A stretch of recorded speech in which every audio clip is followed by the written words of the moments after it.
everyone, and welcome to another installment, another episode of, I guess you could call it some weekly wisdom with the wisdoms.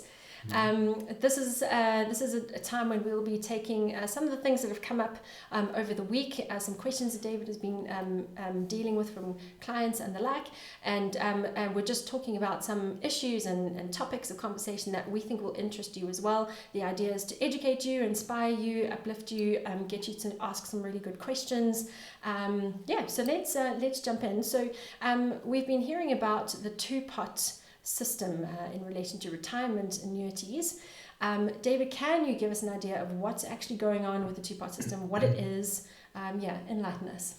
Well, very simply, this has been put on us by our government, and it's supposed to be happening in September. We're not sure if it's going to happen, but we think it is. It's because people have been really battling going through COVID, not having access to their savings, to their retirement savings. And so the government's made a plan, and they've said, right, as of the 31st of August, whatever you have in your retirement annuity, provident pension fund, that is going to go into a vested portion. And out of that, it's just some seed capital of maximum 30,000 Rand, or 10% of your funds will be into the savings pot, where you'll be able to have access to once a year. And then the retirement pot will be the other component. So going forward, 1/3 of your savings will go into your savings pot, 2/3 will be going to the retirement pot. My advice to everyone is don't touch it, don't have access. You'll be penalized tax-wise up front if you take it out early. Much better tax benefits if you wait till 55. So that's how it is working. I have had clients that have been asking me, when can we have access? And that would be from September. It's going to be so crazy. I don't know how we're going to do it. Yeah, it's going to be an admin, I don't want to say nightmare, but an admin thing, certainly. What are your personal feelings about it, if you don't mind me asking? But, in my mind, that tells me that you have less when you actually get to retirement. And when you're at retirement, there's less possibility of you working. So this is a good idea. There's some hidden benefits. But upfront, I'll say, terrible thing. Why would you get anybody to have access to their retirement savings before retirement? That makes no sense, right? And that's true. It's not great. However, there is a hidden benefit, and that is when people are moving jobs, they won't be able to take their funds anymore. It will have to stay in that retirement pot, and that's going to help. I've had been advising people that have had access to these funds before. And it's always difficult. And we've talked about preserving funds and the importance of it, but this is going to replace that. And that's a positive. But essentially, my guidance to the people that I coach would be, do your best not to touch it, and rather take out of your emergency fund or your savings that you have, as opposed to that. Find a side hustle, maybe even. Find a side hustle. That's a whole nother conversation. Yeah. Okay. Thank you for that. Right, another question that has come up recently is, can you have too much cash in the bank? Well, what a question. And retirees at the moment have been really rewarded with cash in the bank because of the high interest rates. However, when you say high interest rate, what are we looking at? Okay, so the repo rate has been increased, and so the interest rates in South Africa across the banks, if you have cash in the bank, you'll be rewarded, you'll be paid higher interest. On the other side, if you have debt, you'll be paying more to service that debt. So high interest rates are great for savers, terrible for people that are in debt. But with regards to, can you have too much cash in the bank? I would say yes, but there's always different situations, right? But you have a threshold that you can earn a certain amount of interest every year. So if you're below 65, it is 23,800. If you're above 65, it is 34. I've written it down here, 34,500. And that's just the amount of interest that you can earn at the bank, paying no tax. Thereafter, if you earn more interest than that per the year, it's added to your marginal rate of tax, and then your net returns, your after tax returns are a lot lower than you expect. You might think, well, I'm putting my money away, I'm going to get 8 or 9%. However, after tax, that might be down to 6 or 7%. And so that's a really important thing to say. you could be investing that into equities. Yes, it would be volatile. However, it would be better tax planning for someone. Depending on your investment time horizon. Absolutely. And by the way, we're talking about cash in the bank as an asset class rather than cash in the bank, because who would say no to cash in the bank? Like if someone decides to give you a lot of cash in the bank, you say yes, thank you. But we're talking about it as an asset class, which is kind of a different kettle of fish. Yeah. And cash in the bank is perfect for short-term funds, for saving for a holiday, trying to buy a car. And when you say short-term, what sort of time horizon are we talking about then? About 2 to 3 years. Okay. Yeah. So cash is perfect for what it's made for. However, long-term in cash, you're probably going to lose some funds due to inflation. Right. Okay. Thank you for that. Something, it's not necessarily... Excuse me. Not necessarily a question from someone who we know, but it's just something that's come up that I've noticed is as gold as an investment. Just talk us through this concept of gold as an investment.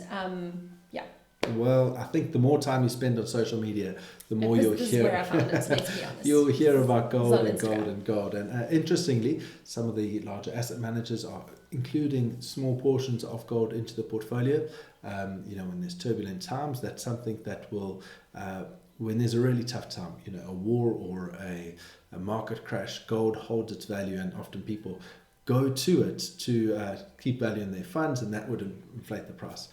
So gold is not terrible. However, there's some important things that come to mind when you talk about gold, is it doesn't compound. There is no compound interest when it comes to gold, because gold doesn't pay you interest. It doesn't pay you a dividend. It doesn't pay you to hold gold. It generally costs you to pay the safety deposit box or wherever you want to hold your gold, or if it's under your mattress. So anxiety. So nothing against it, but I think you've just got to be aware the secret sauce to investing is compound interest. And if you're in gold, you don't have access to that. Not to say that the value won't go up, because nobody knows when it's going to go up or down. But it is a volatile piece of a portfolio, and that's why I keep it below 5%. I wouldn't go any more than that in a portfolio. Given the opportunity, we don't have any gold, at least not that I'm aware of. Probably have. Would you though? Oh yeah, I have a friend that is involved with some mining, and I always say to him, "Well, can't you just give me like a little piece of gold?" And he says it's illegal, so he won't. But it'd be pretty cool to have a gold nugget, eh?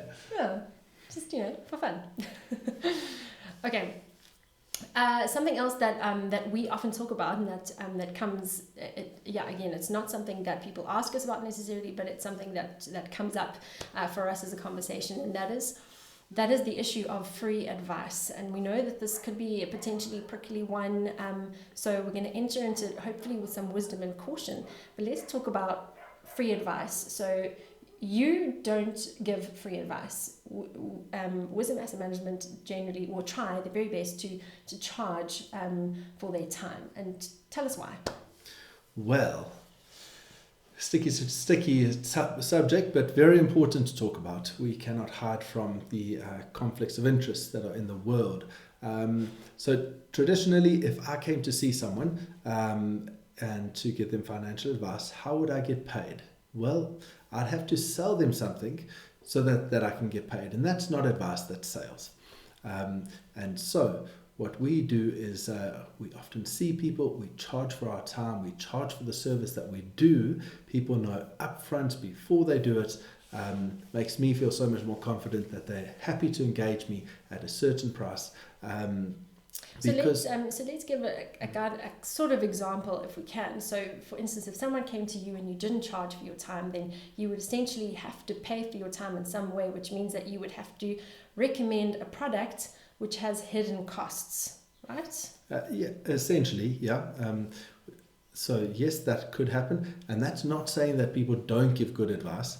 However, there's a conflict of interest, and I'm very confident in the service that I offer, or that we offer, and so I'm very happy to put a price on it. And basically what it means is you can either have a crappy RA, excuse my language, you can either have a really bad RA that's very expensive, way beyond 3.5%. That you didn't cost. know about because you maybe weren't educated, or it wasn't disclosed, or just you didn't get around to that in the conversation. Yeah, and you got this retirement annuity for free. It didn't pay you didn't pay anything, and that's where you're at. However, you can get a retirement annuity with a 1% EAC. All What the is an fees EAC? put together. That's all the fees put together is 1%. Effective annual cost.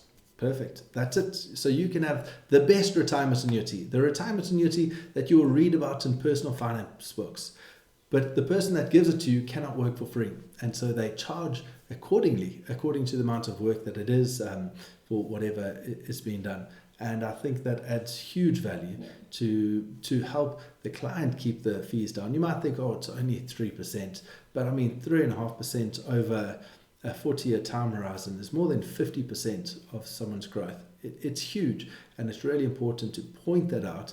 And to have the conversation. It's not to say the advice and the goodness that I give a client is worth something, and so they pay for that. But I don't think it should be hidden and then essentially affect their retirement significantly. That's when we're talking about retirement annuities. You know, we've heard too many stories and you've had too many encounters yourself where someone is disappointed with the performance of their portfolio. You know, and it's now years down the line, and most often we think it's because of the performance of the fund, but in many cases it also has to do with the cost of the fund, and this is what you were talking about just now, was the cost, which is the effective annual cost, also known as TRC, total investment expense. There's a bunch of different names for the same thing, essentially the cost to invest with a company or on a platform, right? Yeah, right? and so ask the questions. Ask good questions. Yeah, that's the moral of the story. Talk to your advisor, get all the information, ask good questions. Okay. Yeah. I think that is everything we wanted to discuss with you this week. If you have any questions, please shoot us a message. If investing is something that completely mystifies you and you want to get educated on the basics of investing, then we have a video down below that you can click on and learn more about. Also, if this whole finance thing completely blows your mind and is completely overwhelming, and you just want to talk to David in a more personal capacity and discuss your personal finances, or the things you want to get sorted out, then there is also a link down below. You can book a discovery call with David and just see if it's going to be the right fit for you, and beyond that we can take it from there. Yeah, I think that's it, guys. Have a great week, and we'll see you again. Cheerio.